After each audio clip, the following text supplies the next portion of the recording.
ওই পাখি, তুমি জানো তোমার ওই কথাগুলা কতটা আমাকে কষ্ট দিছে।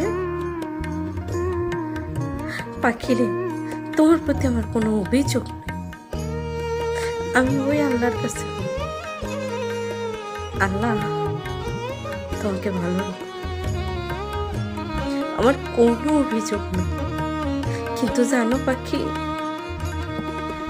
আমি আসলেই পাগল। একটু তোমাকে ভালোবাসে পাশে পাওয়ার জন্য অনেক পাগলামি করছি। মনে হয় না যে কোনো মানুষ কাউকে পাওয়ার জন্য অন্তপক্ষে এমনটা করতে পারে।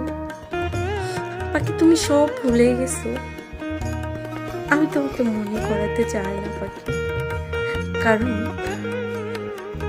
যেখানে আমার জায়গাটাই নেই তোমার কাছে, সেখানে মনে করাই কি হবে। আমি তোমাকে মনে করাইতে চাই না, কিন্তু একটা কথা আমি বলি, আসলে আমি অনেক পাগল। 3 রাত 24 ঘন্টা পরিশ্রম করার পরেও তোমার সাথে একটু কথা বলার জন্য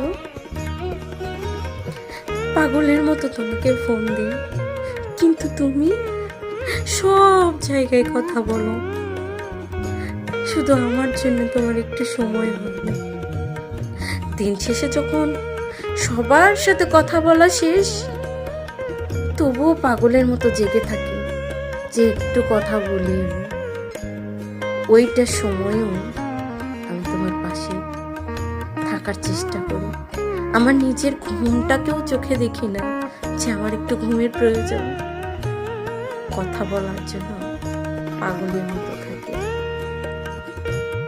হায়রে পাখি, কোনোদিন তুমি আমার এই মুখটার দিকে তাকায়ও দেখোনি যে একটা মানুষ কতটা ভালোবাসলে এমনটা করতে পারে। যাই হোক, তোমার জীবনে এমন কেউ আসুক যে তোমাকে পরিপূর্ণ সুখ দিয়ে ভালো রাখুক। আমি আমার আল্লাহর কাছে বলব, আল্লাহ, সে যে স্বপ্ন নিয়ে এত কিছু ছেড়েছে, তুমি তার স্বপ্নটাকে পূরণ করো। পাখি, তোমার সফলতার জন্য আমি দোয়া করি। আল্লাহ